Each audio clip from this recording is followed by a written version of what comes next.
ಪಡ್ಡಂಚು ಒಲೆ ಮೇಲೆ ಕಾಯ್ತಾ ಇದೆ ನೋಡಿ ಪಡ್ಡಿಗೋಸ್ಕರ. ನೋಡಿ ಪಡ್ಡಿಗೆ ಹಿಟ್ಟನ್ನು ತಯಾರು ಮಾಡ್ತಾ ಇದ್ದಾರೆ. ಪಡ್ಡಿಗೆ ಈರುಳ್ಳಿ, ಹಸಿಮೆಣಸಿನ್ಕಾಯಿ, ಕೊತ್ತಂಬರಿ, ಪಡ್ಡಿಗೆ ಹಂಚು ಕಾದಿದೆ.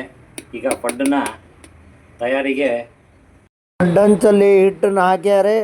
ಪಡ್ಡು ಬೇಯ್ತಾ ಇದೆ. ಪಡ್ಡಿಗೆ ತುಪ್ಪವನ್ನು ಹಾಕ್ತಾರೆ. ಯಾರು ತುಪ್ಪ ಹಾಕಲ್ಲ. ನೋಡಿ ಇದು ಒಗ್ಗರಣೆ ಚಟ್ನಿ, ಒಗ್ಗರಣೆ ಮಾಡಿರ್ತಾರೆ ಚಟ್ನಿ, ಅದ್ಭುತವಾಗಿರುತ್ತೆ. ನಮಸ್ಕಾರ, ನಾನು ಶಿವಮೊಗ್ಗ ವಿರೂಪಾಕ್ಷ ಮಾತನಾಡ್ತಾ ಇದ್ದೀನಿ. ನಮ್ಮ ಸ್ನೇಹಿತರು ಮೋಹನ್ ಅಂತೇಳಿ ನಮಸ್ಕಾರ. ವಿರೂಪಾಕ್ಷ ಅವರಿಗೆ ವರ್ಕ್ಶಾಪ್ ಇಟ್ಟಿದ್ರು. ಅದ್ಭುತವಾಗಿ ವರ್ಕ್ಶಾಪ್ ಕೆಲಸನೆಲ್ಲ ಮಾಡ್ತಾಯಿದ್ರು. ಇವಾಗ ಮನೆ ಮಾದರಿಯಲ್ಲಿ ಮನೆಯಲ್ಲೇ ತಿಂಡಿ ಮಾಡಿದ್ದನ್ನು ಸಾರ್ವಜನಿಕರಿಗೆ ತಿಂಡಿ ಕೊಡ್ತಾ ಇದ್ದಾರೆ. ಅದ್ಭುತವಾಗಿರುತ್ತೆ ತಿಂಡಿ. ನಿಮಗೆಲ್ಲ ಏನೇನು ತಿಂಡಿ ಕೊಡ್ತಾರೆ ಅಂತ ತೋರಿಸ್ತೀನಿ, ಬನ್ನಿ ಹೋಗಿ ನೋಡೋಣ ಅಂತ ಅವ್ರು ಏನೇನು ತಿಂಡಿ ಕೊಡ್ತಾರೆ ಅಂತ. ಮಸಾಲೆ ದೋಸೆಗೆ ದೋಸೆ ಹುಯ್ದಿದ್ದಾರೆ. 4 ಕಡೆ ಚಟ್ನಿಯನ್ನು ಹಾಕ್ತಾ ಇದ್ದಾರೆ. ಚಟ್ನಿಯನ್ನು, ಕೆಂಪು ಚಟ್ನಿಯನ್ನು ಸೌತಾ ಇದ್ದಾರೆ. ತುಂಬ ಅದ್ಭುತವಾಗಿರುತ್ತೆ.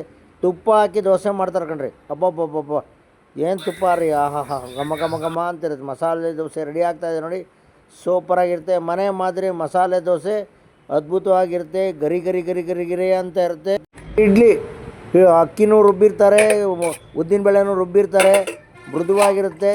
ಪುದೀನ ಸೊಪ್ಪಿನ ಚಟ್ನಿ, ಒಗ್ಗರಣೆ ಚಟ್ನಿ, ಸಾಂಬಾರು. ಕಲಾ ಟಿಫನ್ ಸೆಂಟ್ರ್ ಅಂತ ಇದು ಎಲ್ಲಿದೆಯಪ್ಪ ಅಂತಂದರೆ NT ರಸ್ತೆಯಲ್ಲಿ ನೀರಿನ ಟ್ಯಾಂಕ್ ಇದೆಯಲ್ಲ, ಉರ್ದು ಶಾಲೆ, ಅದರ ಪಕ್ಕದಲ್ಲೇ ಇದೆ. ಭಾಳ ಅದ್ಭುತವಾದಂಥ ತಿಂಡಿ ಸೆಂಟ್ರು. ಸ್ವಚ್ಛವಾಗಿರುತ್ತೆ. ಎಲ್ಲ ಭೇಟಿ ಕೊಡಿ. ನಮಸ್ಕಾರಗಳು.